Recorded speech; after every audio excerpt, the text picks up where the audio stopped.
Welcome, everyone, to episode 72 of the RDH Sports Podcast. I'm your host, Chad. Joined alongside me is my brother, Tanner. How's it hanging, dude? You got the Dragon Ball Z shirt on.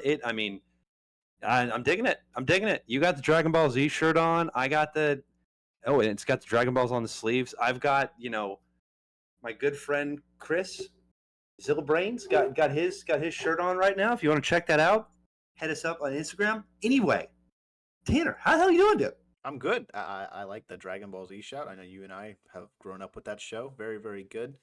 Big anime fan, big cartoon fan, a little both of us. So, some weeks, maybe throw us a couple curveball questions if you're into that stuff, But we're talking some sports and in other sporting news too. I kind of wanted to bring up because I know you're a big hockey guy, and I know you and I have kind of separately talked about it on the side. But the whole thing with Biz and his and if you don't know, I mean, you'll probably explain it better than I will. And then I'll kind of throw it over to you real quick for a second. But he's in a restaurant. He's a very big hockey personality. If you've watched TNT, you've seen him, and he goes up and he stands up for what he thinks is right in the middle of a massive confrontation in the middle of a restaurant, and he just gets absolutely like ambushed by like 8, 9, 10 dudes, and the footage came out I think on Fox recently too, and so he's taken him to war, and it's been a cool journey kind of seeing at least kind of seeing what the footage was and seeing him kind of be the hero that he was too. So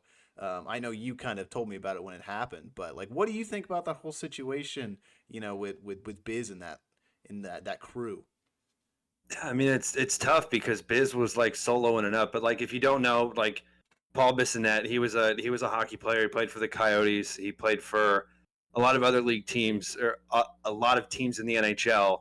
And this guy was a knuckle feeder. He just fed you knuckle sandwiches. He was in the era of fighting. There's a little bit of fighting today, but when I was growing up, like you had guys like Chris Progner, like you had guys that were just absolutely absurd, big, massive hits. They've kind of taken that not out of the game, but Biz Nasty, as everybody knows him, or Paul Bissonnette. I mean, yeah, he was a big fighter, a big goon in the NHL, and yeah, I mean, I listened to that Spittin' Chicklets podcast. It's incredible. It's like the best hockey podcast out there, and he's on it with Ryan Whitney, and they were talking about it. But apparently, what happened, and obviously, I'm not getting all of it right, but apparently, what happened was he goes to that restaurant like often, and he knows the staff, and apparently, it's he's friends with all the staff, and apparently that guy like was choking the manager, and he wasn't just going to let it happen, and nobody else did anything.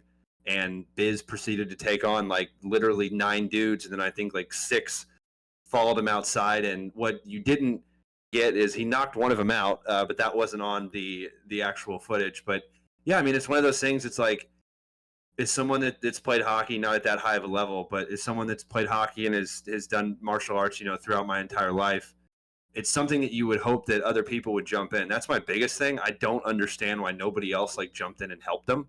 Like that's he was one on everybody there. And you look around with the footage, and there's a lot of dudes around there that could have easily jumped in. But I get it. Like that's a situation where you need to know what you're doing, and he knows what he's doing. And unfortunately, when you're taking on 6 dudes, you got to back up. And he kept backing up, and eventually they got him, but we'll see what happens. I think something along the lines of what he said on the pod was like, they got to see if they show back up or something. Like they got to come back to court or whatever. So yeah, he's taken him to war, and the hockey world knows about it, and the hockey world knows who these guys are. So you made an enemy of the hockey world. So, good luck with that. But unfortunately, you have, scumbags like that out in the world. They just go around and do that kind of stuff for absolutely no reason. And you got a guy like Biz, who just so happens to be on the biggest hockey podcast and on TNT on TV now. Like, and also him and Brad Marchand, the clip that they had where on TNT that game, and Brad was giving it to him about that fight. Like, Brad, that was the best chirp of all time. And like, I'm one of the guys, they said it on the podcast. Like, a lot of people don't like Brad Marchand, and I was one of those guys. I kind of thought he was a bit of a rat in terms of a hockey player, but I know a good hockey player when I see one. And, he's represented Team Canada, and you got to be really freaking good to do that. So I know how good he is. But after that chirp, I was like, man, okay, this guy's literally just it seems like he's just one of the boys. But yeah, no, crazy freaking story, dude. Like, It's nuts too, and I know like he talked about it on Pat McAfee show this morning, and I was listening to it, and it was the things that he's saying that happened from this group of people is just it's not like a common, it's like a first thing for them. This is like a notorious group of people that he kind of ran into, and I mean there's no better person that they could have run into, fortunately, for the restaurant staff and all that too. But I thought it was kind of nuts though that they got, and this is from what he was saying, what Biz was saying, but they got like the lawyer's son of like the nine guys or whatever, like sent kind of like Biz's like almost like private investigator, like the private guy that he's hired to kind of like uncover their story. The son of the lawyer of like the opposing party sent over a message to Biz's like guy and was like, you know, suck, these, you Canadian kitty. I'll put it like that, with taking a couple words out, for sure. But I thought it was kind of crazy that it's not just like this is like a whole thing that he just like got involved in, and now he is like uncovering like this underground kind of thing that's going on. So good on Biz. Thanks for standing up for the people. But like that is crazy. Just yeah, I mean, I remember he telling me that, and I was like, let me see, his mugshot. I want to see like what happened to him. He got beat up, but like I mean, you could see in that video he was just there were so many dudes like they were. It's impressive what he did. You know, just standing up for those guys and everyone in that restaurant too. So like you got to give him so much props. Like that is just I don't. If I was in that situation, hopefully I would do the same thing. But like that's crazy. It's just props to him. it's just, it's tough when you got, unfortunately, some people don't fight fair, and clearly that was a situation where it didn't happen. Like if Biz were to have gone, one on one with all of them, like we all know the result of Hmm. what would have happened there, but that didn't happen, and unfortunately situations like that don't happen, and I understand, like I get it, like I get it with situations like that, but I don't know. Like it's crazy. I'm just just Biz was just going to eat a salad, and then that's what happened. Like all that stuff happened. But yeah, I mean the sports world. Definitely got the sports world talking about it, and Yeah. everybody's talking about it. And yeah, as a longtime hockey player and a early listener of that Spit and Shitless podcast, like that's you got to bring it up. But now in other news, we're going to go to the bulk of the episode, and we got some football talk. We got the wide receiver rankings in the NFL. We're just going to kind of go off the cuff here. We've been having fun doing these random games that I just kind of decide to do right before the podcast. No really prep or anything like that. So we're just going to test our football knowledge, and we're going to rank wide receivers. Why the heck not? We're going to go division by division. We're going to start in the AFC, and it's not going to be like 1 through 32. Tanner said we're going to give him like a Heisman winner. I like that idea. We're going to definitely crown like a winner, maybe like a top three, but we're not going to. If you're not that good, you're not. You're just flat out not on the list, right? And unfortunately, can't be talked about too much. You know what I mean? This is a wide receiver segment, so we're going to start it off with Buffalo. You know what I mean? We're starting off with the AFC East. We're starting off with the Buffalo Bills. You've got recently acquired Amari Cooper over there. No. Which ain't bad, and then you got couple other guys in there too, but that's the big thing is there's not a big name, right? In Buffalo, there's not a huge name in Buffalo. So for me, if you don't have Josh Allen as a quarterback, I'm not sure this team is anywhere close to 10-3. Nor am I ranking these wide receivers anywhere near the top. Are you kind of in the same boat there, or what are you thinking about the wide receivers in Buffalo? Kind of a weird place to start. I agree, but like considering the names that we will get to on this list, I don't think that they kind of deserve to be in that upper echelon of duos of receivers. Just because like Khalil Shakir, Mac Hollins, these guys that are not Amari Cooper, and even Amari Cooper, like he's not the Amari Cooper of old that like we saw in Dallas. So it's hard to kind of put him up there, especially when he's not, you know, going out there and getting Justin Jefferson like numbers anymore, So he's definitely on the downtrend in his career. So I don't think you can put him on that list. Then we got Miami following up right after that. And unfortunately, this season, they have not had that great of a season, but you have to put them in that list with Tyreek Hill and Jalen Waddle. Like, that is, I get it this season, I understand, but like right now, I'm going to kind of stick them like right around that 10 range. And then, maybe I'll push them up a little bit, kind of there. But Miami, I mean, 6-7 this year. Tua has been in and out of the lineup. Tyreek has not looked like himself whatsoever. Jalen has not looked like himself whatsoever.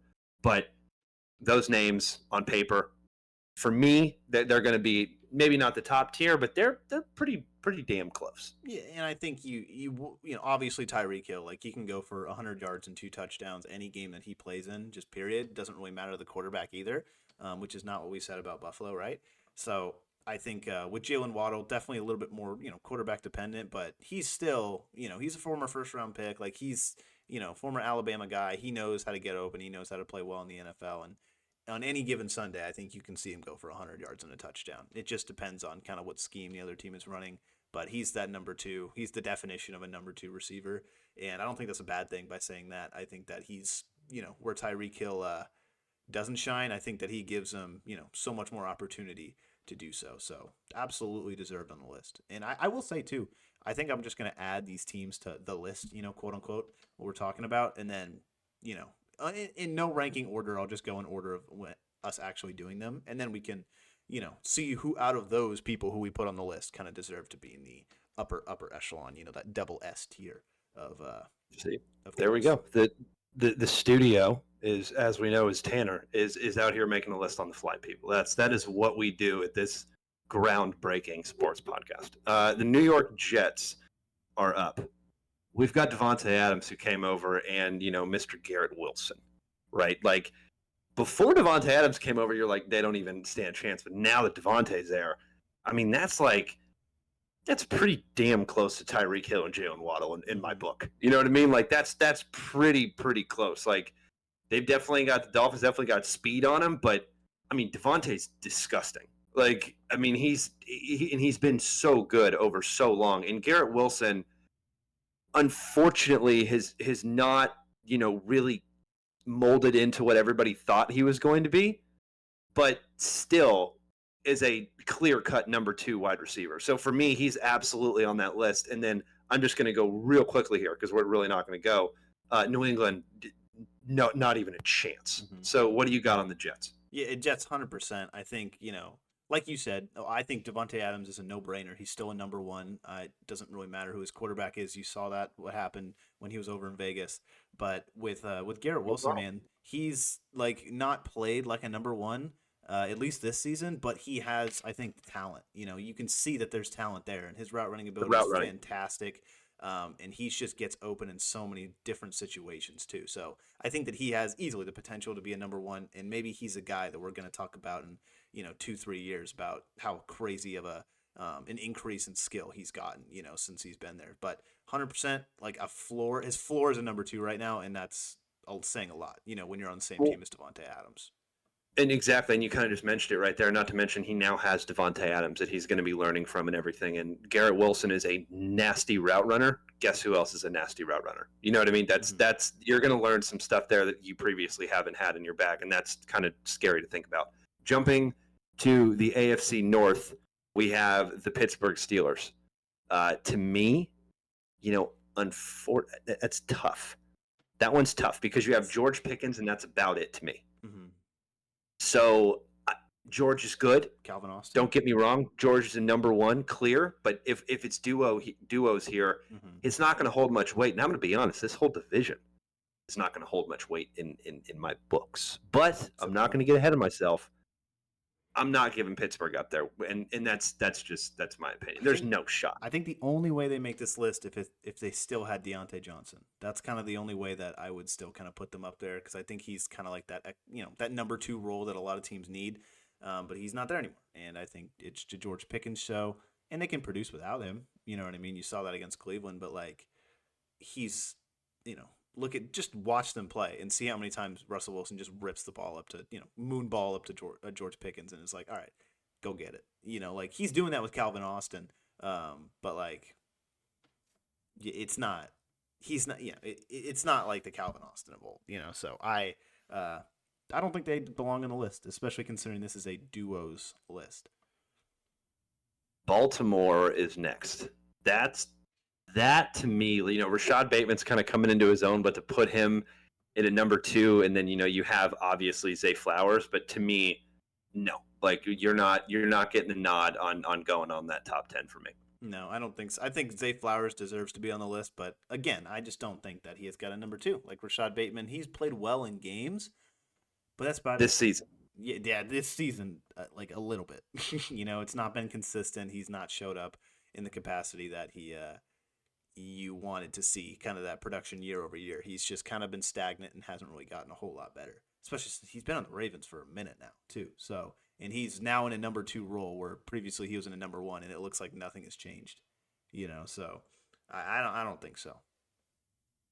And then moving to the Cincinnati Bengals, to me, this is again. Sorry, it's going to happen again. Cleveland, I know it's your squad, but not even going to get a mention here. You know what I mean? At this point, no. The Cleveland Browns. I got you. Cleveland Browns. To me, I'm just letting everybody know. Cleveland Browns fans, sorry, not this segment. I think maybe when they had Coop and Judy, but like that's like the bottom of the list. That's like a bubble at that point, and now they just have Judy, and that's it. So. And then, jumping to Cincinnati, like I was saying, Jamar Chase and Mr. T. Higgins. Now, this is what I wanted to bring up big time, and one of the main reasons I thought of this segment, because I'm reading so many things that T. Higgins, like, there's no way the Bengals are gonna sign him because of the price tag that he's going to ask for. Now, do you put these two on the list? Because to me, Jamar Chase also has not been paid. So at this point, I'm like, okay, I'm gonna be honest. I'm gonna throw him on the list at this point. I'm gonna put him on the list right now. We're gonna kind of see how we rank those post this. But I mean, what T. Higgins has done this year, man, has shocked me. Like when he's been playing, right? Like when he's been playing, when he's been healthy, he's been a solid number 2. And you can't doubt that Jamar's like top 2. If not number 1, you know what I mean? This season, like he looks better than Justin Jefferson. Mm-hmm. So that was my number 1. So I'm gonna give him the nod. I'm gonna give Cincy the nod. And sorry, Cleveland. Yeah, they deserve to be on it. I mean, I think you kind of make this segment and you think of this team, especially if you're just ranking like wide receiver cores just in general. Like you remember a year or 2 back when they had Tyler Boyd too. Like that was when you thought of teams with stacked wide receivers, you thought of the Cincinnati Bengals. So. The fact that they got rid of Boyd and now T. Higgins is still doing what he does, and they got EOC Voss or whatever the other guy in the third. So no, yeah, they deserve to be on here because it's kind of the same argument with Garrett Wilson. Like, yes, he hasn't had the production. Like he's been hit or miss, sometimes this year. But like when T's in there, like he's a solid. Any game he can go for 100. And you're just like, oh, okay, T. Higgins went for 100 yards touchdown. Yeah, like makes sense. No one's gonna bat an eye. So yeah, I think they absolutely deserve to be on there. And then moving to the AFC South, the Houston Texans. That's an interesting one to me because I think that if you were a Houston fan, maybe you would have a different argument there. But Nico Collins, Tank Dell, and then you bring over Stephon Diggs, and unfortunately, he gets hurt there. It's hard. Is it current? Are we ranking current or just on paper? Yeah, it's. I mean, we can have a little fun with it. We can go on paper, right? We'll throw Diggs in there. We can't just say no. But I think even without it, they get on. That's the part to me. I'm gonna give them the nod to get on the list. I'm thinking I'm gonna give them the nod, and you kind of just talked me into it because I was gonna say they're on the outside looking in. Yeah, I think so. I mean, just Nico Collins, he's a number 1. I think everyone knows that at this point, and I think he's the number 1 for the team. And Tank Dell can take the top off of defense pretty much any time. His rookie season was very good. If he didn't get injured, hopefully we'd have something else. But here's a Venus for you as well, if you're watching on the YouTubes. But I think so. That's we got a Venus signing on YouTube. That's a good thing. Now the rest of this division. Indy, no. Jacksonville, no. Tennessee, no. Indy, you got Michael Pittman. That's about it, and he has not been playing well. Jacksonville, you had paid a lot of money in Jacksonville. You paid a lot of money. You brought Christian Kirk over. Brian Thomas and Christian Kirk. Brian Thomas, you know what I mean? Brian Thomas is a great, and in the early part of the season was like leading the rookie wide receiver race. It's kind of tough to say. But now is his falling off. But you know what? If Christian Kirk played, that's tough because to me, Christian Kirk, and it's coming from someone that watched him at A&M because I was there when he was there. I mean, I've seen him from A&M, so it's hard not to not to try to put him on there, especially being like a homer with the Aggies. But I can't like that. That's not necessarily. I know they paid like sub 70, like right above 70, I think it was, to get him. I can't give the nod to Jacksonville. And then Tennessee, I mean, they got rid of AJ Brown and got Calvin Ridley. Like, what are you doing? You know what I mean? Like, what the hell? You went backwards. Like, that's not what you're supposed to do. Yeah, it doesn't. Yeah, I just don't. I think you haven't seen those two on the field together pretty much for a very long period of time with Kirk and Brian Thomas. That it's just, you can't really like evaluate them as a duo quite yet. So I don't think we're gonna put them on the list. But like I think that they have the potential to be on here for sure because I think Kirk's a number one. I think he got that big price tag. Everyone was like, oh, he's not a number one, and then he went out and showed that he was. The following season. So we'll see what he does next year. If he comes back, he has a good Christian Kirk season.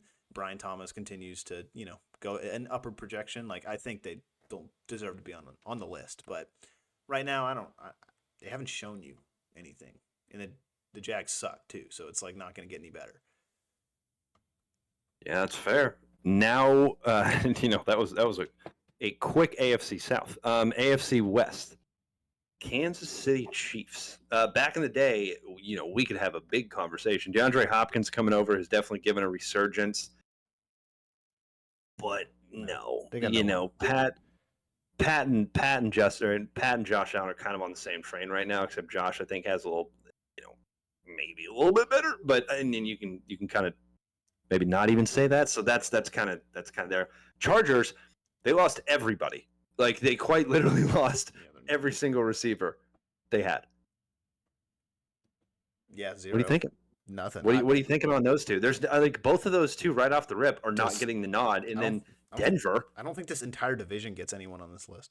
Yeah, and then the Raiders as well. Like that was, I don't think anybody on that list either. No, not even a sniff. Okay, so we had. Dang, DeAndre Hopkins is the best receiver in this division. Who? Say that again? I said DeAndre Hopkins is the best receiver in this division. Well, you had Devontae Adams at the Raiders, and now he's not there anymore. So yeah, that's a fair. That's crazy. It's 2024. that is a fair assessment. All right, so we had out of the AFC East, we had the Dolphins and the Jets. Out of the AFC North, we had the Bengals. Out of the AFC South, we had Houston. Out of the AFC West, we had no one. Zero. We had nobody from that division. Now jump into the NFC. NFC will get better. And we have the Philadelphia Eagles up front first. Yeah, give me the nod. They are probably going to be number one, if not like number two. Like the Slim Reaper and AJ Brown. Are you joking? Mm-hmm. Are you joking? When those two are on the field and healthy, that's tough to compete with. You know what I mean? I think Devontae Smith is the best number two in the league. Like the best number two in the league. So I don't know. I'm gonna give him the hell yeah nod there. Oh yeah, hell yeah. That's no question. I don't know if anyone's debating that. And Washington has Terry McLaurin. That's about it to me. You can't. Who else? No. You can't really put anybody else in sitting there at the number two. So Washington doesn't get the nod for me. Dallas, if you had anybody else other than CeeDee Lamb, you can get the nod. But no, I'm sorry, I'm not doing it. I'm not putting Dallas on the list. It's not happening. And the Giants, Malik Neighbors, you're incredible. His presser, or like the question that they asked him about the plane flying over, did you see that? No. There was like a plane that flew over the Giants stadium, like something, I don't know what it said, but it was from a fan. And his reaction to it was absolutely perfect. If you haven't seen it, just look up Malik Neighbors like plane reaction. It's hilarious. He's literally like you would think it'd be like, the fans did that and we're trying to get better and all this kind of stuff, right? And then it's just like, I didn't pay for that plane. And it was like it was the best. Like I was watching, I'm like, oh my god, that's a hockey take. Like that's exactly what I thought it was. So I was like, I looked up, I was like, wait, are we watching a hockey? But it's like on ESPN, dude. That was I was like, Malik, thank you for that. So we both have the Eagles on in the NFC East, and that's it. Okay, Yeah. now NFC North. This is where it gets a bit sticky. We have the Detroit Lions with Amon-Ra St. Brown and Jameson. Sometimes I get to play Williams at number 2, right? Amon-Ra is easily a number 1, and when JMO's healthy, to me he's easily a number 2. Now we don't have a ton of tape on JMO in the NFL, hence the name a second ago, right? But how can you not kind of just maybe put them at the end of the list? They might be outside looking in for me, but I gotta at least have the conversation about these guys. I have to. I think you put him on there. Obviously, Amon-Ra St. Brown. It just comes down to, does Jameson Williams, is he like a number 2? Like, can he play in that spot? And I think so. I think that he's shown you this year too that he can make big catches in big moments. Obviously, he can go yard pretty much at any point in time. Kind of been diluted a little bit in the past couple of weeks, but it's just that on the field availability. That's the biggest question. You don't knock his talent at all. You just question, can he get on the field? Can he do that? And if that's the question you're looking for, then I think he deserves to be on the list, because like we've used that argument like with Stephon Diggs. You know what I mean? Like, we know he's good. He just, can he get on the field? At least at this point in time. So yeah, I think surprising. Detroit, they got some guys over there, just a couple. Not gonna put him toward the front, but we're definitely gonna put him on the list. Minnesota. Yes. The year of, everybody knows who Justin Jefferson is. Everybody knows that. But Jordan Addison this year has been in the second half of the season, I should say, and then a couple games sprinkled in the first half. To me, I have to put him on this list. I really do. I have to put him on this list because of the play of Addison this season. Because Justin Jefferson, to me, like I said, is either number 1 or number 2 in my book in terms of wide receiver solo ranking in the entire league. So it's hard to not put them on the list, especially when Jordan Addison has been playing as well as he has this season. So I'm going to give him the nod on the list for sure. Yeah, 100%. Jordan Addison this is his breakout year, and he's doing with Sam Darnold. Like, come on, man. So those two are the definition of a wide receiver duo. And you just go look back at what both of them did this week. And both USC Trojans too. The Green Bay Packers, no, not for me. I can't put them. You have Jalen Reed. You have, who else? I always get the other guy mixed up. Romeo Doubs. Thank you, Doubs. Jaden Reed and Romeo Doubs. They're young.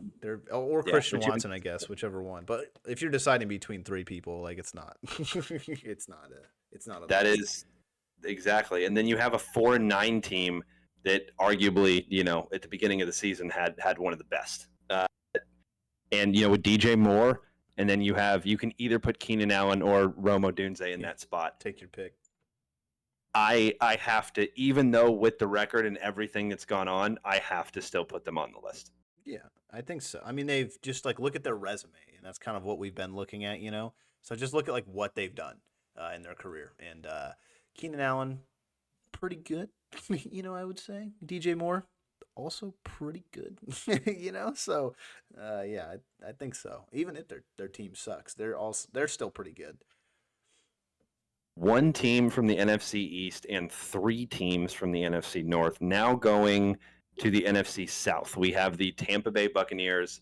On paper, you got Mike Evans and Chris Godwin right there on paper. Mm-hmm. Unfortunately, the injuries have kind of taken a plague of them. But with those 2 names, you can't not put them on the list. Now, are they toward the end of the list? And a couple of years ago, would it have been a completely different story? Yes, personally for me. And that's no disrespect. Like, Chris Godwin's been injured on the IR practically all season, and Mike Evans should probably be on the IR, but is just battling through and is just continuing to truck through and is just the ultimate competitor for that team, just like their quarterback Baker Mayfield is. But I'll give him the nod, but it's not a a top nod like it would used to be for me.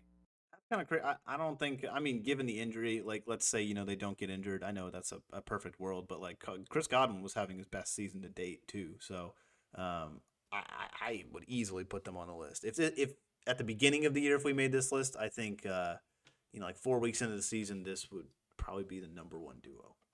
Just given how Chris Godwin was playing, we know the talent of level of Mike Evans, and like what else do you want them to do?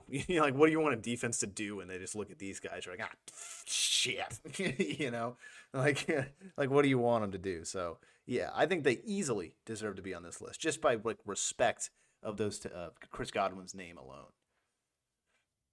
There you go. Then Atlanta, you got Drake London, and then it's a drop off, and even then Drake London at times has disappeared this season. So for me, Darnell Mooney, not going to get the nod there. You have the New Orleans Saints with their best wide receiver on the IR, Chris Olave, and then they also have nice Venus behind you is messing with the USC jersey and just fell down. Glad we got that on camera. That is top cinema there, folks. But New Orleans, I mean, no, for me in Carolina, I mean, I love Xavier Legette, but hell no. So to me, it's only one in this division. I mean, yeah, like if you got to consider their whole roster because we are considering the injured players like Chris Olave and Rashid Shaheed. Like that's the number two. Like even if Chris Olave was healthy, I don't know if that team makes the list because like yes, Chris Olave, he's that guy. Well, like I think Rashid has been like a weapon. You know what I mean? You can kind of compare him to JMO and his deep threat ability. His ability to kind of make it. So I think this would be a question mark. This could be a team that could sit on the bubble, but I don't want to put it. I just don't think, and maybe it's just my personal bias, but like I just don't know if Shaheed, like he compared them to Amon-Ra easily, yes, on the list. Chris Olave, yes, on the list. Jamison Williams, I think he goes on the list. Rashid Shaheed, kind of just like I don't know. He's kind of a similar player, but I don't think it makes the list.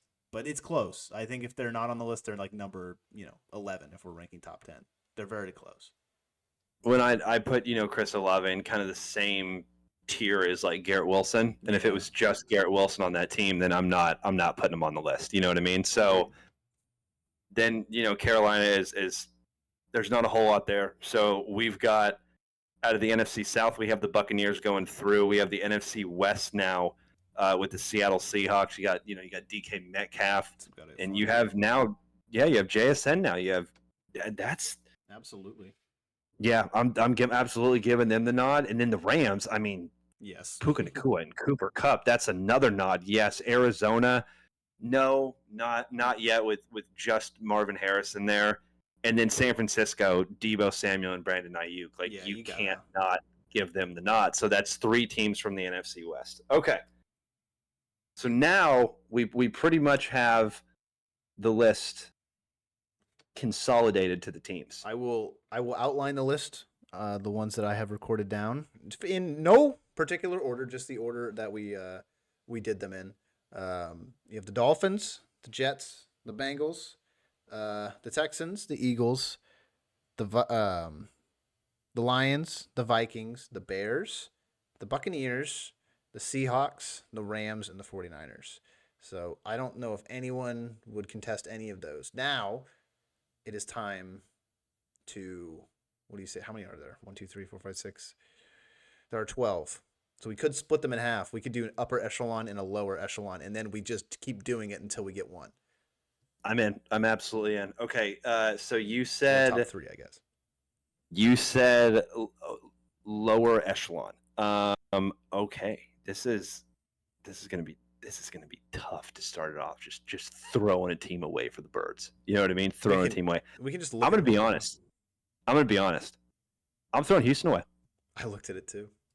Is that bad? All right. Houston is the first to go lower tier. It's just only because like Houston, we just like Stephon Diggs, yes, like Nico Collins, yes, and we are considering both of them, but like a lot of this list is going to be like, what have you done for me lately? Kind of, very recency bias. Like I'll just put it out there.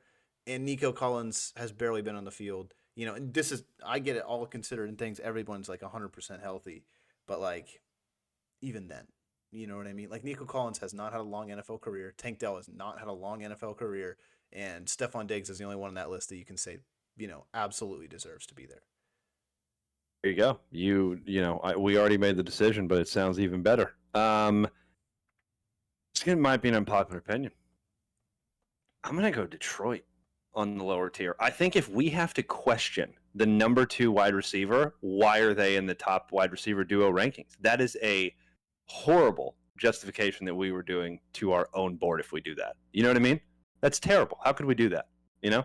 I get that. I think again, yeah, I completely agree. It's there. You were like, oh, you know, they're towards the lower end of this list, anyways. So that it kind of makes perfect sense.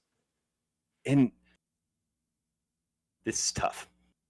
This one's tough for me, and this is just skimming off the rip. And 4 more teams. we have 4 more. Oh, we only eliminated 2. This is going to be great. Well, I'm about to get number 3 in here. Seattle Seahawks. Think about it. Think about it. Like, actually, you know what? Let's have the conversation right now because Rams we already know are going to be upper tier. That's not even a question. San Francisco for you because you said recency bias. Let's just get it all out there on the table right now. It's hard. Brandon Ayuk being hurt and Debo not playing. But if you look at the names, right? But at the same time, if we look at the names and we're looking at play just this season, then I'm throwing the Jets off to that. Jets are on the lower tier right now. They're gone. Yeah. But it's kind of depending on what you're doing here. What are you doing here with San Fran and Seattle? You got to be the judgment call. It's tough. I just don't think. I mean, we know DK is that guy. Like DK, he hasn't had a good season, but like he's that guy. We know that he can do things that other humans can't. And JSN is kind of an up and coming star. He's just in the past couple weeks, in the past couple month or so, he's started to like come on and be that number 2 guy, and even number 1 at a lot of times too. DK fantasy over here, fantasy owner. It's not going well, but like JSN fantasy owner over here. It's going well. But yeah, I think they go to the bottom. You've convinced me because it's just because like if we're talking about like a year from now on this list, I think JSN, you know, depending on how he develops, let's say he continues the same trajectory, then yeah, I think it's upper echelon. But right now, he just hasn't given me enough. Okay, there we go. We're going to leave it at that. Now the San Francisco 49ers. No. Now we're going to throw the Jets into that mix as well. Do we both agree on that? The Jets are in the bottom tier? Well, let's look at who else we have. Who did I say? Yeah, because right now we have Seahawks, Texans, and Lions in the bottom tier, right?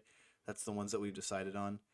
Yeah. So, yes, we have those. We have those in the bottom tier. So I will say the remaining teams are the Dolphins, the Jets, the Bengals, the Eagles. No, the Vikings. I'm gonna stop you there.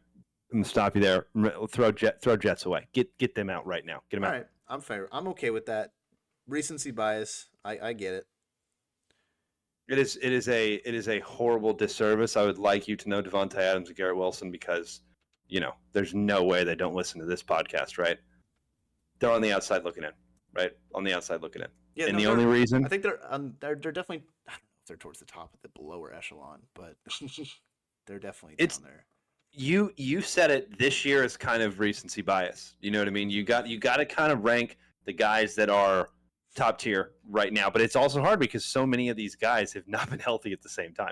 So it's really, really hard. Anyway, keep going with the team. So now the Jets are on the lower tier. Like I said, so we have 2 more teams put there. Like I said, correct. We have Dolphins, Bengals, Eagles, Vikings, Bears, Bucks, Rams, 49ers. This is where it gets really hard. Bears, Bucks, Rams, 49ers. Ooh. Do you throw? I mean, technically, it's tough. I would say there could be a case made for the Vikings to go to the lower tier because Jordan Addison hasn't done this his whole career. You know, like obviously we know Justin Jefferson is the fucking cream of the crop, right? But Jordan Addison has come on in the last he's had a good year, but like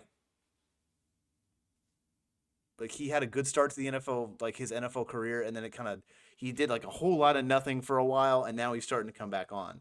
You know, Okay. I'm gonna do it since we're doing the recency bias stuff and we're really going off of this season. Even though someone's got to go down there, which is kind of like here's my thought here. Here's my thought process. Let's throw San Fran down there.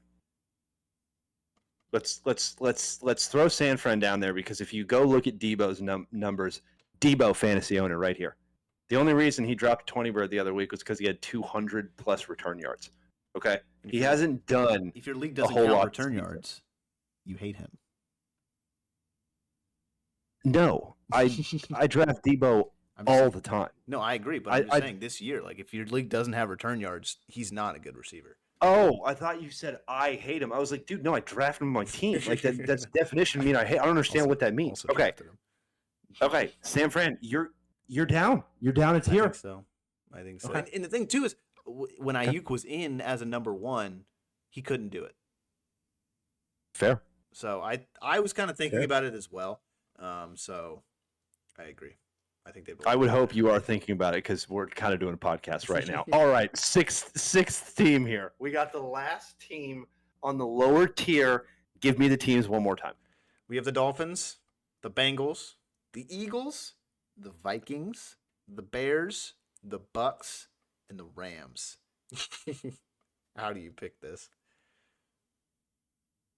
I think there are 2 clear teams that could go. It's just dependent on which one you want to send down. Okay, please talk me through it. I think it really comes down to it's not the Bengals, it's not the Eagles, maybe the Bears because of recency bias, but I think Keenan Allen, I think their resume is still too dang good. It's like a very similar conversation like with Tampa Bay. You got to give respect to the receivers, even though they haven't had the best year. But the Bucks and the Rams, like the Rams know, the Bucks, in my opinion, know. Just based on what Godwin did this year when he was in. The Bears, I think you could make a case for, but again, I don't. I think it comes down to the Vikings and maybe even the Dolphins because Jalen Waddle has not been as advertised this year. He definitely took a step down for sure. And maybe it's because of the inconsistency at quarterback, but I don't know. He's been so hit or miss. Like he's either going for like 25 fantasy points or he's putting up 5. So it's like, I don't know. Like he's really, really talented. And like I said, at any game, he could put up 100. But when you're talking about the 6 best receiving core, wide receiver duos in the league, I don't know. I'll leave this one up to you for Minnesota between Miami. If that is what you agree is the 2 bubble teams. Here's my thought after thinking about that. I think that those 2 teams make it in. And I think that those are the 2 teams we start with that are going to be at the end. And we're talking recency bias here. Like we put San Francisco in the no category at this point because Brandon Ayuk was injured. We can't we have to do the same thing for Tampa Bay. We have to because you're right because of what Chris Godwin did when he was here. But if we're talking about injuries with Mike Evans, he hasn't also been here, right? So it's like which injury-riddled team do you want to throw in? Because you could if we're talking recency bias here, like Justin Jefferson and Jordan Addison, like if you look and you were to take a quick look at the TV, and you might not know who caught that ball. Yeah, that's how good Jordan Addison has been playing, right? With the Minnesota Vikings, or that is the Minnesota Vikings, with Chicago Bears, they haven't necessarily been playing that well, but the receivers still are. The receivers, and that's the thing too, is when you watch the Bears, that's tough. So it's really hard. That's where I'm kind of struggling with. There's a lot of different arguments I think that could be made. Like, is the production better than the resume? Or is the production better than all time? You know what I mean? You're basically arguing Chris Godwin in a perfect world. If we're this ranking starting of next season is completely different. I can tell you that right now. It's 100%. completely different. It's tough. It is really tough because you look at what Addison has done and it's been fantastic. Honestly, just this year as a whole. Like I think he's been up and down for sure, and he's been out some games, but like when he's in, he's been playing really well. I really think, especially if you've owned him in fantasy, he's kind of been a gem this year. So like that's really tough. Would you? Here's the thing. Would you put? I know I'm going back to Vikings and Dolphins, but like which one of those would be better if you had to rank one of them? Like just individually those two. I'm throwing the Vikings up toward the top, like specifically because like the way I'm kind of making this list is in my head is more like you said recency bias. So like who's playing well this season, and like I said, I don't think that this is the same list when it starts next season. I think that this list could completely change next season. But for me, I give Minnesota the nod, and it's absurd. But I give Minnesota the nod. I can't not put them in there.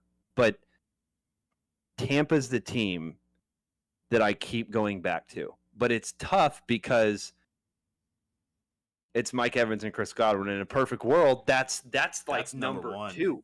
Like number one or number two, because I mean, like the Eagles and the Rams are going to be up toward the very tippy top, right? Like those two are going to be up toward the tippy top. Then you have, to me, honestly the Bengals, because of how they've been playing this season. You could argue that though with T. Higgins. You could argue that. I don't think the Bengals deserve to go down. I don't think the Rams deserve to go down. It becomes or the Eagles. It becomes a question, and we'll omit the Vikings for this. So, because I kind of you've convinced me because I like Jordan Addison a lot, but out of the teams, let's say with the Dolphins, the Bears, and the Bucks, who would you put down? That is a horrible question to ask. What about let's bring it down to two. Out of the because these are the two teams you're kind of on the edge with. The Dolphins and the Bucks. Who would you put down? See, to me, that's so hard because I'm thinking about Chicago. But at the same time, if you think about in what perfect world would you not want DJ Moore and Keenan Allen and then Rome sitting there at number three? Like the thing is, they've played well, but it's been in spurts. They have. It's been spurts, and that's true. And there hasn't been, not a lot's been going on when you're a 4-win team. We're a 5-win team with the Cowboys. So, but just putting Mike Evans not on there is just, I think it's a slap in the face. And Chris Godwin, I think it's a slap in the face. And then who was the last team that I didn't mention? Yeah. I mean, the Rams were the team that I hadn't mentioned yet. But in the three that I was talking about was the Dolphins, the Bears, and the Bucks. I'm gonna let you take the last one. Oh, this is horrible. I'm gonna let you take it because here's my thing. With the Dolphins on those two on papers, that's the fastest wide receiver duo in the league. Like that's the fastest, and this league speed kills. I agree, but it obviously, like, we know Tyreek is there, but I don't know if he gives you more of like he gives you more to say that it's a better duo because he's there. Kind of like with Jefferson and Addison. Like when you compare like Godwin and Mike Evans, you're like, yeah, they're both really good. But you compare like Tyreek Hill and Jalen Waddle, like obviously there's a number one and a number two. There's a clear step between the two. So like, how much do you value Tyreek as a number one in relation to Jalen Waddle as his number two? Let's say there you go. Let's say Jalen Waddle is on a different team. He's a different number two on a different team. Does he have the type of success that he has with on the other side of Tyreek Hill? I don't think so. It's probably no. I don't think so. So it's Dolphins. We're taking down the Dolphins. It's great. That's absurd. But yeah, we're taking down the Dolphins. And to be fair, I can agree with this. They have not had a ton of production in Chicago. We have to start with them because we can't go back on our argument, even though we kind of are because they're like in the top 6. But we got to start with Chicago there, even though they're absolutely absurd. But okay, all right. We're gonna start. Who do we got left? We're gonna rank them. All right, we have the remaining 6, and we are just gonna same thing again, split them in half: top 3, bottom 3, and this one's gonna be really tough. So we have the Bengals, the Eagles, the Vikings, the Bears, the Bucks, and the Rams. Because recency bias, you could argue too with the Rams. Like No, you can't. Puka and Cooper have not played. But to me, okay. But the thing is, Eagles. Puka dropped like a absolute balloon the other night, and Cooper Cup can do that on any night. You know what I mean? So it's kind of similar. But like I feel like Cooper Cup has the resume and he has the skills. You know, I don't know if And when he gets the ball, he catches it every single freaking time. Yeah, You like know, it's when kinda you got Wade. Puka Nacua going out there and he's like, I learned all this from Cooper Cup. Like he's the best receiver on our team. Like he's amazing, and this is what I learned all my stuff from him. So like I feel like they deserve to be in the upper echelon because those two guys just like you saw how bad the Rams were when they weren't playing and how good they are when they are playing. So That's fair. Okay, so I'm going to give the nod to the Philadelphia Eagles to go up. I'm going to give the nod to the Rams to go up. And now we have 4 teams on the last bubble here. 4. Sorry, Tampa. yeah, I think Tampa Not goes down. happening. I think Tampa goes down. they go down just because of that argument with like the availability. Unfortunately, it's hard. It's tough because it's in a perfect world. Like I think I don't know. Like that's so hard. In a perfect world, I feel like they deserve to be in the upper echelon, but like It's not how the cookie crumbles. Okay, I will say if we do put the Bucks down, obviously, the Bears deserve to be lower than the Bucks. Put the Bears down lower than the Bucks. The Bears will be the first team out of it, and the Bucks can be the second team out of it because I think that's fair. You got to give a little bit of respect to Mike Evans and Chris Godwin. And now, which team are you going to give the nod to? Are you going to give the nod to this year's arguably number 1 wide receiver with Ja'Marr Chase? And I can, if the reports I'm reading are correct, New England's new highest paid wide receiver, T. Higgins? Or are you going to give it to Justin Jefferson, Jetta, the Gritty himself, and Jordan Addison, who has been the best number 2 this season, flat out point blank, in the last month? So I mean, honestly, not like all season, really. Like T. Higgins, like he's been doing well though. Like he's had games, but like when he's in, he's playing pretty damn well. You know what? Since everything, this whole this whole ranking, we're not arguing anything, but this is a blast. This whole ranking, we have to put the number 1 wide receiver in the league. We have to give him the nod. But that's not it. I agree with you. I think we should put the Bengals up there, but not for that reason. Because No, I'm saying I wasn't done. The number 1 wide receiver in the league, we have to give him a nod. And T. Higgins, it's tough because we've had the argument about the number 2. But like you said, when he's in, I would also say that there are times where T. Higgins goes out there and makes a catch, and I'm like, oh, that's got to be Ja'Marr. There's no way that T just made that catch. Is that not your same argument that you said for Minnesota, though? Yeah, but it's also the same argument that I'm going to say for Philly, and you know what I mean. Like it's True. I'm counteracting my point every other team. You know what I mean? And unfortunately, when you have a season where just doing this ranking for the past hour, I can't believe how many of these guys have been injured. And how many of these teams have not had their full roster? Because if everybody had their full roster, like obviously that's not going to happen in a perfect world. But yeah, at the beginning of the season next year, I do think this list is going to be different. But that's kind of where I'm going, because I think if we're going to praise, the here and now, it's hard not to throw in the Vikings because of how good Jordan Addison's been. But it's also hard to not give Ja'Marr Chase the nod because, I mean, hey, these are 2 guys that could not be on the team next season. There's no way that's going to happen. But, I don't know. That's where I'm going. If you want to give Minnesota the nod, we can, but we are very close to the NFL matchup segment in this game. I can't believe. I don't think Jordan Addison, I can't believe I'm saying this, is better than T. Higgins. That's a very slim margin. Yeah, and that could also change quite literally at the end of the season again. Yeah, like Like, if Jordan that's Addison goes for 300 more yards and 4 more touchdowns before the end of the year, that changes probably, I would think. So, but at this current moment, that's how close. I don't think T. Higgins is worse than Jordan Addison. So I think I think the argument kind of comes down to this. I think T. Higgins could be a number one in a lot of systems, and I don't know if Jordan Addison could be a number one in a lot of systems.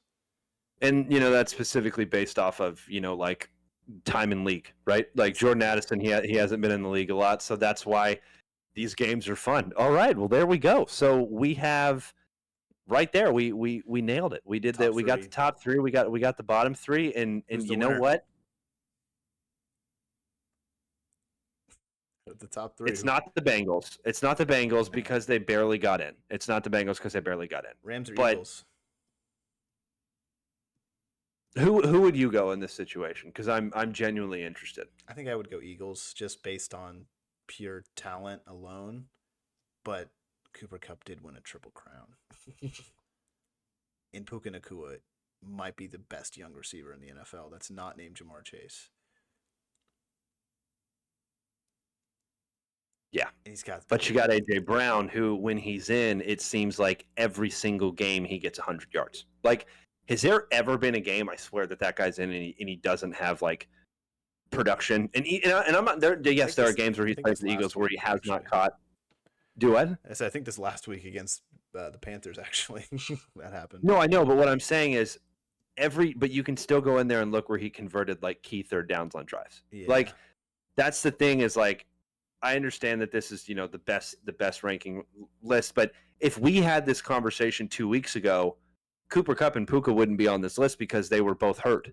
Mm-hmm. You know what I mean? Like at least Puka was still on the IR, if I'm not mistaken. So, like, to be fair, we are kind of giving the Rams a bit of a nod in terms of just their name. So for me, I'm going to go the Eagles, and that's also kind of again the same counter argument because the Eagles have been kind of hurt throughout the year as well.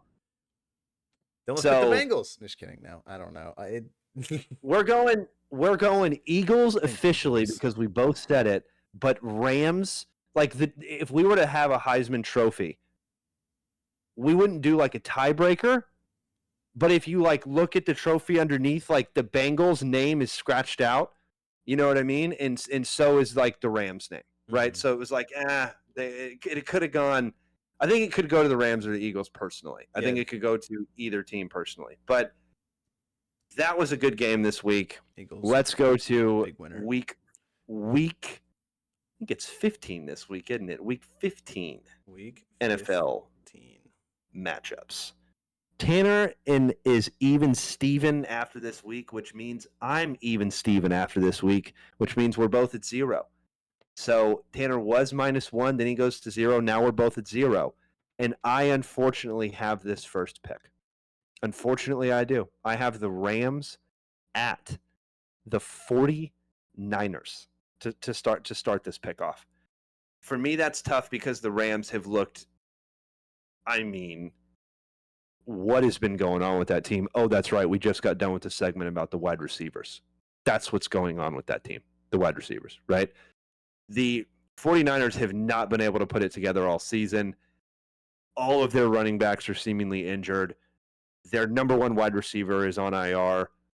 I'm not saying that the 49ers don't have a chance, and I'm not saying I have a ton of confidence, but I'm actually going to pick the Rams at home, or the Rams away at the 49ers. I am going to go Rams here. I think that this is a team that if they continue to be on this pace, they can very well take this division. And this division is going to go down to the very last week because Seattle only has a game lead, if I'm not mistaken. I think they have 8 and at least a game lead, if not maybe 2 in that division. I want to say 1 game. But I'm going Rams here. Feels like a Sean McVay game. It does. It feels like a McVay game, and it's just tough because, with the 49ers, it's really hard to ever pick anybody else against the 49ers except this season, right? Like, except this season. So I'm going Rams. You've got the next – that was the Thursday game, by the way. The first Sunday game we're going to talk about, we always got to bring the Cowboys in there. And this is a pick this week where I personally think Tanner has an absolute layup. The list was made for him this week with this game. Who do you got? Honestly, I don't know if it's a layup. This is Cowboys and Panthers, but it's kind of a tale of which team can not shoot themselves in the foot more. Like which team can produce more offense and which team can actually like not turn the ball over. And unfortunately, I think it's the Panthers. I think I'm going to go Panthers here, just because they took it to Philly last week. They took it to Kansas City the week prior. We know that Bryce Young is getting better. Chuba Hubbard is a man on a mission this year. I've been kind of singing his praises all year long. And Dallas's run D stinks. Let's just put it like that. They played pretty all right against Cincinnati, but you saw what Joe Burrow could do. He absolutely picked them apart. And now they're not going to have their, one of their rising young stars in DeMarvin Overshown. He's out for the year, and he's been an absolute electric playmaker on defense. And I know Mike is still there. He's still going to be that guy. But teams have shown that they can beat the Cowboys and eliminate Micah in matchups. So I'm going to go Panthers here, but I think Dallas easily has a shot to win this. Cooper Rush just has to not make any mistakes. The thing is, Dallas could have won that game on Monday night against the Bengals if I don't know who that special teams player, if he goes down on that, Brendan Aubrey kicks the kick, they walk it off. I also don't know. I want to say I don't think Cowboys are at home, but I just don't. It's at Panthers. Ooh, okay. Well, that gives Cowboys a little bit better of a chance though, because they haven't played well at home this year. I honestly do think this one is really tough. I get it, Cowboys could win this game, but they haven't shown to me that they can kind of put it together all season, all year long. They can do it week in and week out. Cooper Rush, he played well last week, but this one, I think this is going to be a 1 to 2 point game. I'm going to go Panthers. We got Panthers, and I got another game that is, again, another extremely hard matchup, but the best game of the weekend, in my opinion. Bills at Detroit, dude. The Bills at the Lions. That's a good game. You have the Lions have 2 more wins than the Bills. Could I absolutely see Josh Allen going there and stealing a game? 100% yes. 100% I could. It's not even a question. And the Bills have to keep continuing to win if they want to get close to that AFC top division spot or top AFC top spot. They have to keep winning. They can't lose. But I think that they run into a juggernaut with Detroit, and I think Detroit has just played way too well. And I think that the wide receivers that Detroit has, I think that the running backs that Detroit has, I think that it's just going to overpower Buffalo. But it's going to be a 1 to 2 point game. I'm going to take the Lions at home, but not another confident pick. We have another afternoon game because this game was too good not to include as well. This is Tanner's pick. We have the Steelers at the Philadelphia Eagles. Who do you have in this one? I'm going Eagles. I don't think I don't know if George Pickens is going to play, and that's a really, really big thing for me because he has been basically their entire offense. I know what they did last week against Cleveland without George Pickens in the game, but that's the Cleveland Browns. That's not the Philadelphia Eagles.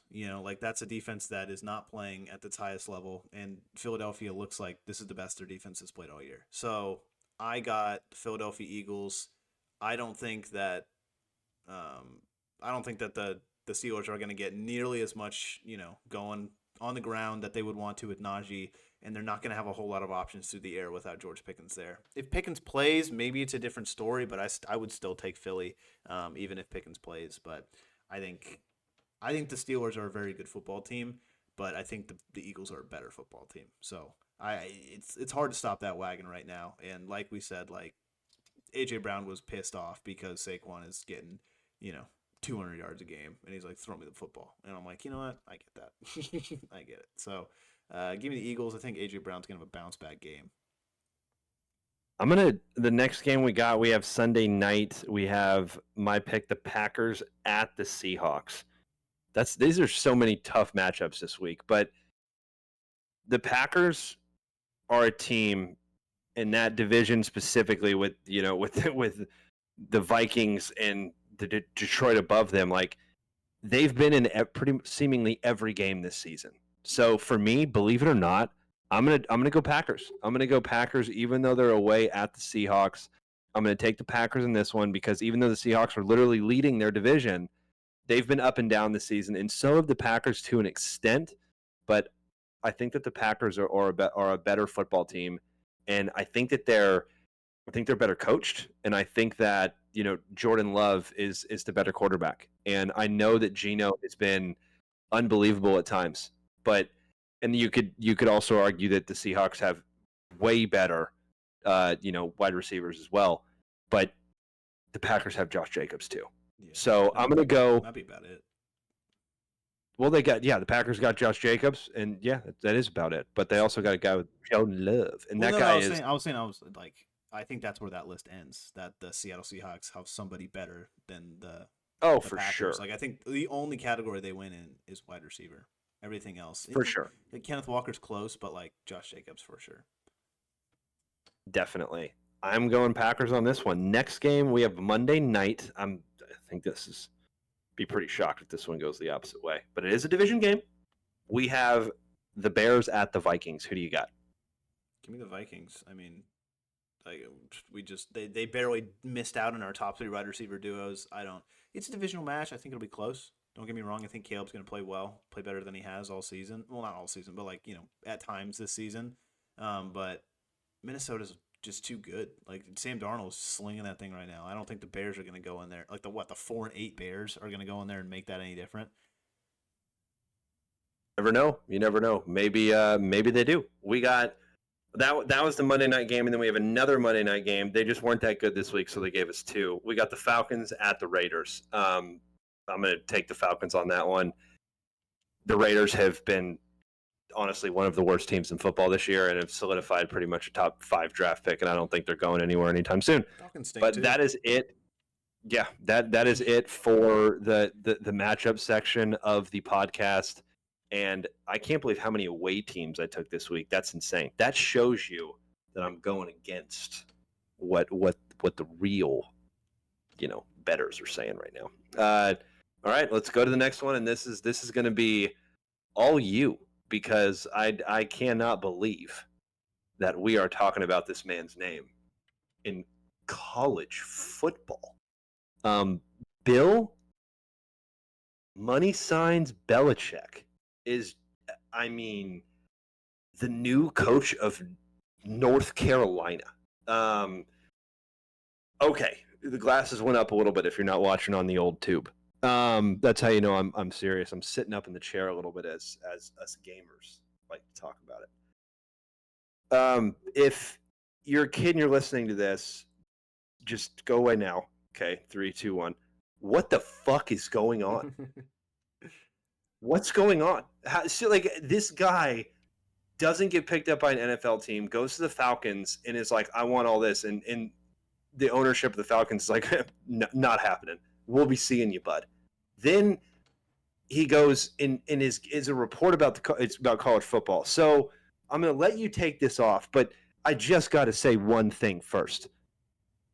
Am I kind of off base here by saying that it didn't really seem like he connected with his players that well? I'm not saying that his players didn't love the guy and love him as a coach, but remember what college football is. You're talking to 17, 18-year-old kids. You're sitting in the living room talking to parents. I just Bill Belichick being yeah, we're going to give you $4 million with maybe he turns it around, but I am shocked, shocked at this hire, legitimately shocked. I don't know if I would say I'm shocked, because he's got some ties to North Carolina. I know his dad was an assistant coach there at one point. I know growing up he went to some North Carolina games, so he's got some roots there. So I think that's kind of what influenced this pick a little bit. But I don't know if I would say that his players didn't like him. I think that he. No, I'm not saying that. I'm saying that you really think of Bill Belichick as a guy that connected with all the younger guys on that team? I think of Bill Belichick as a culture guy. I think of him as a hard-nosed football guy. He's going to go, he's not going to sell you bullshit. When he's recruiting, he's coming over to the kid's house. He's like, all right, you're gonna go play and you're gonna go get into a pro style offense, a system that's gonna make you ready for the NFL. And I don't know how he's gonna deal with the money part of it, but I mean, he has those GM ties, obviously. Like he knows how to go and get players from other football teams, like professional football teams, stuff like that. And obviously, he has a hand in the drafting and stuff like that, so he can evaluate players. But I think what has not yet been seen is, can he recruit? How does he recruit? Are the recruits good? Like how is That's he the like biggest that thing. the style? Like we have no doubt that he can develop football players. I mean, he turned like Tom Brady into the greatest football player of all time out of what, like the 6th round or something like that. So like he knows how to develop a football player. That's no question. So like he's gonna have that culture going in not long at all. But like, how is it gonna work with recruiting? How is he gonna go with the transfer portal? Guys going in and out for 4 years max. You know what I mean, through college. Like, how is he gonna keep that thing alive with constantly like new players coming in and out? I don't know. I like the hire obviously because it's Bill Belichick. He gives him a good chance to Of win. course. But like, how long is he gonna be there?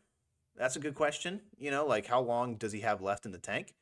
Um, Did and you told me prior to the episode that like something happened where he gave them like a 400 page, like reportedly he gave them a 400 page document about like, this is just like what I'm going to do. Like that shows you someone that is very, very prepared.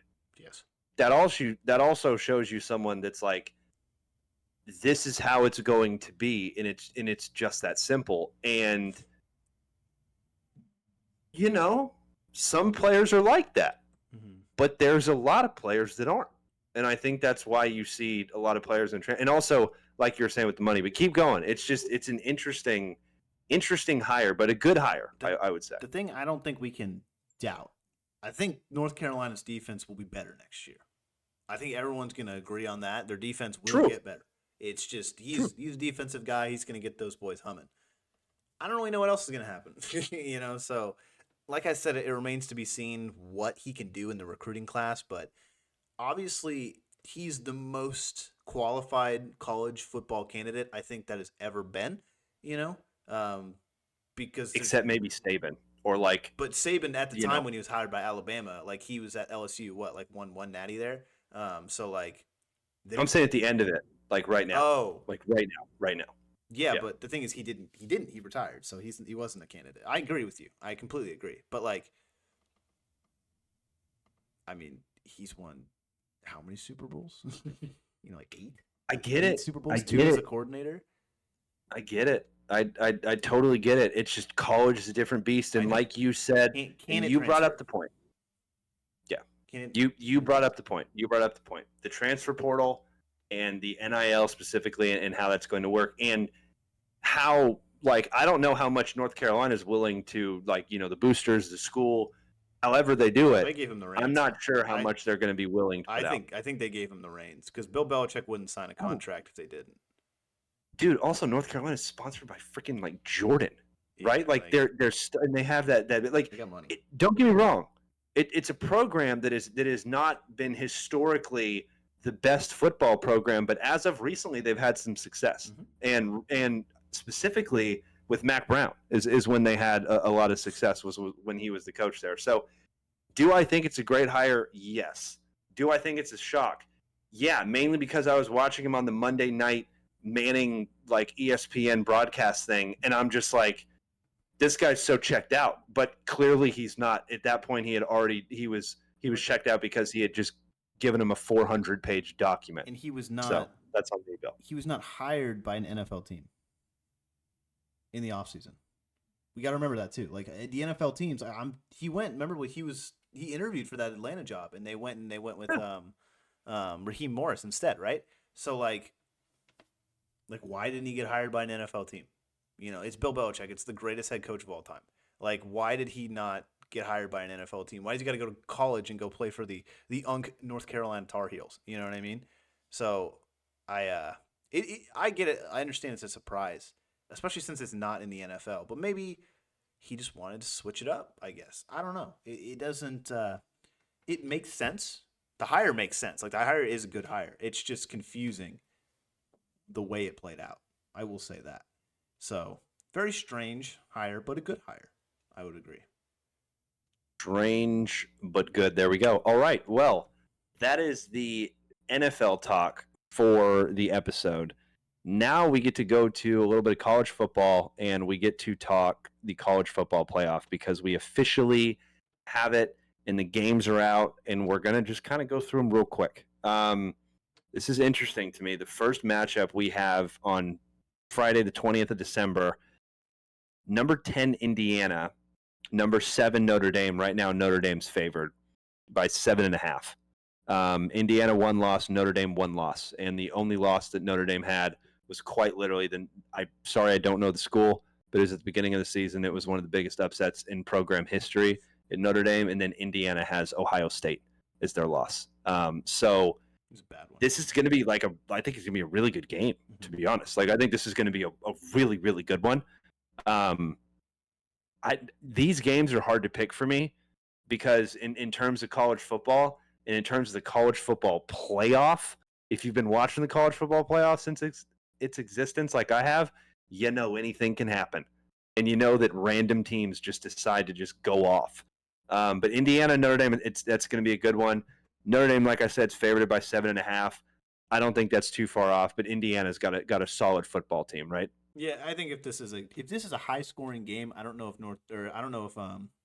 Notre Dame is going to be able to keep up in that regard. I think the Hoosiers got some firepower, but if this is a lower scoring game, not like crazy 30-40s with both teams, I think Notre Dame gets the win. I just think that they're a better program, at least right now. This is Cignetti's first year in Indiana. He's done amazing things already, but that Ohio State loss was pretty bad, and I get it, but it's Ohio State. Don't get me wrong, but I mean, it's Notre Dame. They got a pretty good defense. I think they've been here. They've done this a couple times.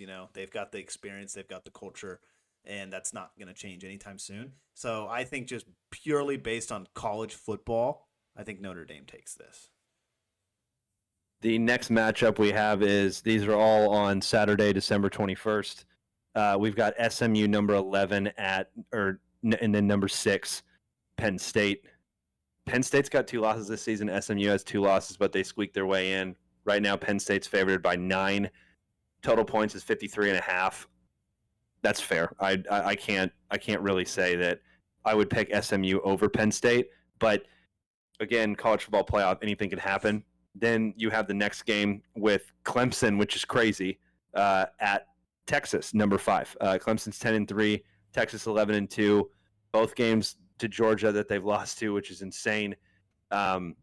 Texas is favored by 11 on that one. That's the biggest favorite we have on this Saturday, and that's no surprise there. And then last game, we have Tennessee at number 9. Can you believe it? Tennessee has ended out the season at 10-2 in the SEC. Then you have number 8, Ohio State, 10-2 as well. Ohio State is favored by 7.5 right now. That would be the only one that I would really kind of maybe say I don't know about. Because when you look at Tennessee's losses this season, they've been tough. But at the same time, so have Ohio State's. But it's Ohio State. You know what I mean? They've been there. They've done that. They know exactly the drill that's going to be going on there. So, man, if I was a betting person, I'd bet on the Penn State game, definitely the Texas game, definitely the Notre Dame game. I would stay away from Tennessee and Ohio State, though, for me. Yeah, I agree. I mean, that's going to be an interesting one. It's going to be, can Ohio State produce what people have expecting them to produce all season long? Can they play as well as they did, I think, in the Oregon game? I think that's one of their best games against one of a tough opponent this season. They lost by literally an inch. You know what I mean? Literally by a couple seconds. So I think if Ohio State can produce the offense that we know they can, they have the playmakers, I think Ohio State wins that game. But Tennessee, do not forget about them. They've been doing this all year long. They have an explosive offense as well, and it's a system that's been getting better year in and year out. We keep talking about Tennessee every single year. Oh my God, they just beat Alabama. Holy, now they're in the playoffs. Wait, they just did what? So it's impressive. They almost had that loss to Vanderbilt, which was very close, but I got Ohio State in that one. With Texas and Clemson, I'll keep it short. I think Texas is the better team. I just think that I think Dabo's going to go in there. I think he's going to have some choice words with those Texas players. I think he's going to put up a fight. He always does. It's Clemson. Like, they're a good program. They've have been ever since Dabo's been there. So, like, I think it'll be a good game. I think it's a little bit better of a game, even though it's like the most disparity between like seeding 5 and 12.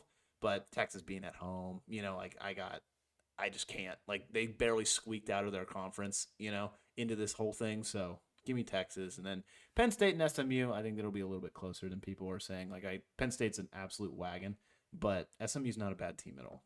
They were again in that game with Clemson too, and their quarterback was playing real well, and he's just athletic as all hell. So I think Penn State take that one, but I'm picking the favorites just because I think they're the better teams, and I think the home field advantage will play a massive part in these playoffs. So I absolutely think it will as well. And then not to mention, you have number 3 Boise State, who, John T's sitting there waiting. He's waiting for who's ever coming in, and he's going to run on him. And then, you've got Oregon there, who's also sitting there at number 1. And is anybody going to beat the Ducks this year? You know what I mean? Like is anybody going to beat the Ducks? Because this team has looked nonstop at times. You know what I mean? Like, absolutely nonstop. And I mean, my biggest thing is with Boise State, like, it's going to really suck because, like, you have Arizona State, who's ranked number 4. You have Boise, who's ranked number 3. You have Georgia number 2 and Oregon number 1. If you had to pick 2 of those teams, who do you think is probably going to move on? It's probably not going to be Boise State or Arizona State. Mm-hmm. But if you'd have told me at the beginning of the season that that's number 3 and number 4, I would have said you were absolutely insane. So here's this is it. This is it. I was going to say, don't forget about Georgia with their whole, like, do they have a quarterback right now? Like, what's going on with Carson Beck? Is he okay? Is he going to play in this game? Like, when it does come down, I think they're down to their backup at this point. I know and he barely beat Texas, so like there's a lot of better teams than Texas in this whole thing, so that's what scares me about Georgia. And if you get a hot Hoosiers team or a hot Indiana team against Penn State, SMU, or Boise State, they could be making a semifinal, so I'm just saying that possibility is out there. I think the only like lock is probably Oregon, unfortunately. Most likely the only lock. And that is all the football we have for this episode. Little surprise at the end of this one. We had, we know you're a listener, Pop. We know that you're a baseball guy, and you sent us your top 6 baseball pitchers. If you had to start a lineup. Number 6, Pedro Martinez for Boston. I agree with you on that one. And if you haven't seen the Netflix documentary about Boston and coming back on the Yankees down in the series, that's one of the best docs. And this is when I grew up watching baseball, was Pedro. This is kind of the guy, kind of that era. I remember, like, pitching or hitting wise, I had like Jeff Bagwell of the Astros. We used to go see him, Craig Biggio, those guys as well. But Pedro Martinez was, I think, my favorite pitcher, because you knew he was going to, like, throw at somebody's head every game. Like, you knew he was going to go after their top player and hit him about this far away from the nose. And however many times Pedro started all-out brawls in Boston was also must-see TV. So absolutely number 6 right there with you, Pop. Number 5, you have Bob Gibson. Played for St. Louis. See, this is the only one on this list that I can't be like 100% yes, because I'm not going to lie to you. This is going to show my baseball knowledge here. Not a big Bob Gibson guy, but I'm going to take your word for it at number 5. Number 4, we have Randy Johnson from Arizona. Tanner, you know this guy. This is the guy that blew up the bird when he was pitching. It went poof, and then Shrek did it in their movie too. You know what I mean? That's how good of a pitcher Randy Johnson was. No, that dude had a cannon, like a legit cannon, and not to mention flow for days. Oh, yeah. Like, just sick flow. And when Arizona had the snake logo that kind of chilled, dude, the Arizona Diamondbacks jerseys back in the day, the white ones with that like purple and the blue, stop. That is one of the cleanest MLB jerseys. But Randy Johnson, that guy was so fun. Like that guy, all he did was just throw just heat. You know what I mean? Number 3, you got Sandy Koufax. Yeah. I think anybody would be like, okay, got that one in there. Then you got Nolan Ryan. Okay, look here. This is how I know that this is a good list, because old Nolan Ryan's on there, right? Not to mention, doesn't live too far from where our parents live. Not going to disclose that location. But that guy is, I can't tell you how many times I walked downstairs and saw that man on some random VHS tape that Dad was watching. You know what I mean? Like, I watched that guy pitch more than I think I've watched a lot of people pitch.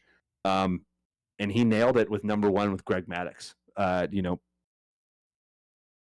Played for the Braves. He was on there, I think, when Chipper Jones was there too. But I know we got a couple baseball listeners, so I just wanted to let you guys know that the knowledge doesn't exclusively come from Tanner and I. We get it from somewhere. So thank you, Pops. Shout out to everybody for listening. Let's do this again next week, Tanner.